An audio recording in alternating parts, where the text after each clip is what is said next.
Bon, je ne sais pas comment on met une centaine de plus dans la salle sportive du Gouret, hein, mais on trouvera des solutions. Petite, je ne sais pas, j'allais dire un peu, c'est pas une entracte, on va dire une séquence un peu originale et différente, en tout cas une séquence qu'on n'a jamais vue pendant les rencontres TEPOS. Jackie Heniel a beaucoup évoqué la question du grand défi, donc qui est cette action menée sur le Menet depuis maintenant plusieurs mois avec les citoyens. Et on aura donc sur les deux plénières, donc aujourd'hui et puis vendredi matin, 4 personnes qui vont chacun venir nous raconter une histoire et nous passer un message. Et la première arrive maintenant, il s'agit d'Anaïs Provost, j'espère pas écorcher le nom, c'est bon, qui est coach de l'équipe Les Décartonnés, c'est ça ? Et qui est une équipe de commerçants qui s'est occupée de la question de la réduction des déchets, c'est ça ? Alors ça va être mieux avec un micro mobile, je pense, cet exercice. Anaïs, c'est à vous. Bonjour à toutes et à tous. Exactement, je suis là pour vous présenter ce qui m'a mené à devenir coach au grand défi pour l'équipe des commerçants qui a choisi comme thème la réduction des déchets. Il y a une phrase qui illustre un petit peu mon parcours qui dit qu'on apprend toute notre vie à devenir adulte dans un monde que nous avons connu enfant et adolescent, mais le jour où on devient adulte, ça n'a rien à voir avec ce qu'on avait prévu et c'est un peu ce qui m'est arrivé. Parce qu'on ne peut pas savoir de quoi l'avenir sera fait. Personnellement, j'ai eu une enfance très heureuse. J'ai vécu entre la ville et la campagne, à passer toutes mes vacances à la campagne chez mes grands-parents agriculteurs. Et j'ai commencé à prendre conscience un peu de ce monde. Je vais avoir environ 5-6 ans. Alors j'étais dans mon bain, je rentrais de l'école, j'étais en train de jouer avec mes petits canards. Et mon père est rentré, il m'a pris dans ses bras et m'a dit « Anaïs, papa a trouvé un nouveau métier, tu vas voir, je vais devenir ouvrier à Ouest France et plein de choses vont changer. » Bien évidemment, à cet âge-là, on ne comprend pas bien ce que ça veut dire à l'époque. Mais effectivement, plein de choses ont changé. Nous avons déménagé, nous avons habité en zone périurbaine de Rennes, avec une petite maison, avec un jardin, un petit chien. J'ai vu mon père faire des fêtes dans le garage parce qu'il avait obtenu sa première promotion. Et j'ai donc grandi avec cette idée-là en tête qui disait que Anaïs, si tu travailles bien à l'école, tu auras un bon métier qui te permettra de gravir les échelons dans une grande entreprise et de gagner de mieux en mieux ta vie. Donc j'ai grandi avec cette idée-là. Et j'ai trouvé assez rapidement ma voie le jour où je suis rentrée au collège et j'ai découvert la chimie. Je me suis tout de suite passionnée pour cette matière parce qu'elle correspondait à ma côté curiosité. Je comprenais un petit peu mieux ce qui se passait autour de moi. Et mon côté manuel également. Et c'est surtout que la chimie fonctionne selon un principe très simple qui dit que dans une réaction chimique, rien ne se perd, rien ne se crée, tout se transforme. J'ai donc fait tout mon parcours scolaire en suivant la chimie, j'étais jusqu'au BTS. Et en BTS, j'ai rencontré l'homme qui partage ma vie encore aujourd'hui.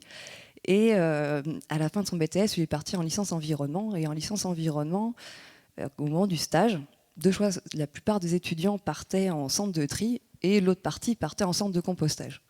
Romain, plutôt curieux, s'est dit il n'y a quand même pas que les sacs jaunes et le compost dans la vie pour recycler nos déchets. Et en cherchant, il est tombé sur la lombriculture. La lombriculture, c'est la valorisation des déchets grâce aux vers de terre. On donne à manger de déchets organiques aux vers de terre, qui les retraitent et qui en font un fertilisant naturel qu'on appelle le lombricompost. Il est revenu de son stage, il était tout fan, et il me dit il faut absolument qu'on monte une entreprise là-dedans. Parce qu'il s'était rendu compte que quand il faut 1 an pour faire du compost, on arrive à le faire en 3 mois avec les vers de terre, et on obtient une matière fertilisante 3 à 5 fois plus efficace que du compost classique. À l'époque, on avait à peine 20 ans, j'avais à peine le diplôme en poche. J'étais absolument contre, parce que c'était à l'encontre des principes auxquels j'avais grandi. Et si on se lançait maintenant dans une entreprise et que notre entreprise ne fonctionnait pas, notre diplôme était bon à foutre à la poubelle.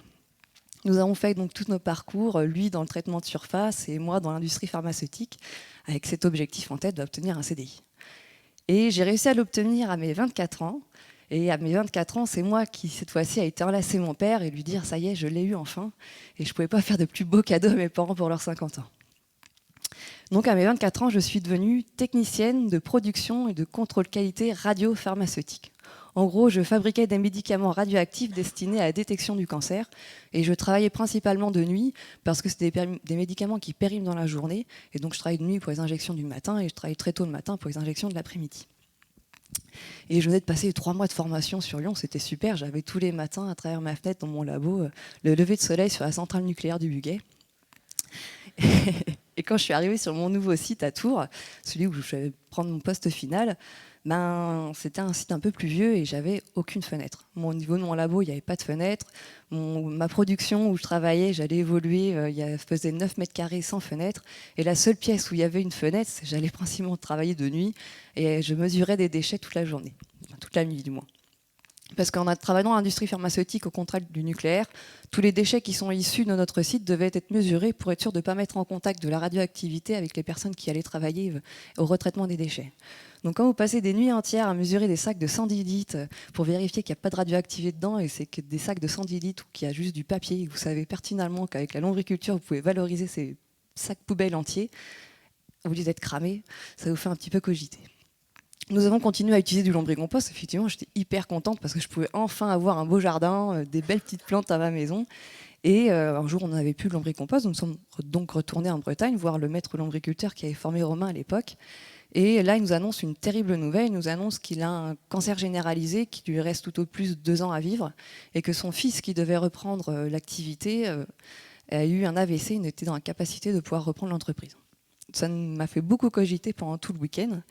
Et sur la route du retour, nous allons passer le péage pour aller rentrer chez nous. Et là, j'ai lâché la bombe à Romain et je lui ai dit écoute, tu sais, en ce moment, on est en train d'essayer de chercher une maison et on ne trouve rien qui nous plaît.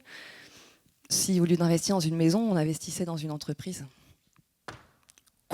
Tu te moques de moi? Il y a 6 ans de ça, quand je t'ai proposé ça, tu m'as refusé catégoriquement. Et maintenant, tu veux te lancer là-dedans? Je dis, bah oui, écoute, il y a 6 ans de ça, on avait à peine 20 ans. J'ai été docile jusque-là, j'ai toujours écouté ce qu'on m'a dit. J'ai fait mon parcours, j'ai bien compris qu'au sein de mon entreprise, je ne pourrais jamais évoluer. Et si je change de métier, je serais uniquement presse-bouton dans mon domaine. Je veux voir autre chose. Maintenant, à l'aube de mes 30 ans, j'ai envie de voir les choses à ma manière. Et j'ai envie d'essayer. T'es sûr de toi? Non, bien évidemment, je ne suis pas sûre de moi. Je quitte un métier où je gagne bien ma vie et que j'ai un salaire qui tombe tous les mois pour alléger des vers de terre en Bretagne, autant te dire que non, je ne suis pas sûre de moi du tout. Mais si je ne le fais pas, je sais que j'aurai des regrets toute ma vie et je ne veux pas mourir avec des regrets. Est-ce que tu es prêt à me suivre dans cette nouvelle aventure? Et il a accepté. Donc, nous sommes lancés tous les deux, on a contacté Michel, donc l'ancien maître de stage à Romain, il était d'accord pour nous revendre son entreprise. Et ça a pris à peu près 3 ans de ça, le temps du process du rachat d'entreprise. Malheureusement, Michel est décédé au bout d'1 an et demi des suites de son cancer. Donc nous avons continué avec sa femme qui devait reprendre l'entreprise. Et tous les feux étaient au vert. Nous avons quitté tous les deux notre emploi. Nous avions trouvé notre petite maison au Menez. C'est comme ça que nous sommes arrivés à vivre ici, sans savoir les dimensions qu'avait notre commune à l'époque. Et Et finalement, au dernier moment, la reprise n'a pas pu se faire. Donc 2 choix s'étaient offerts à nous. Soit on partait et qu'on allait faire le tour du monde, soit on s'installait par nous-mêmes avec notre propre entreprise. On a fait la deuxième option, nous avons lancé notre propre entreprise. Nous avons, grâce à nos amis, trouvé le nom de notre entreprise que nous avons appelé Organic Worms. Et à l'aide des gens du coin, nous avons pu trouver un endroit où installer nos serres. Nous ont aidé également à monter nos serres. Et toujours dans cette idée, pendant toute la phase de montage de notre entreprise, cette idée de chimiste que nous sommes, rien ne se perd, rien ne se crée, tout se transforme. Donc tout ce qu'on a pu valoriser, on a essayé de le valoriser. Et c'est comme ça que pour valoriser les déchets des autres, nous avons utilisé maintenant des sacs de malt pour le conditionnement de notre gros conditionnement, des sacs de malt de microbrasserie locale et des sacs de farine de nos boulangers. Pour obtenir finalement un produit 100% recyclé et 0 déchet en faisant les déchets avec les autres. Et il y a 1 an de ça à peu près, monsieur Bernard Chapin, qui était l'ancien maire adjoint du Gouret, nous a contactés en disant vous qui êtes un petit peu écolo, ça va peut-être vous intéresser, la commune va faire un grand défi.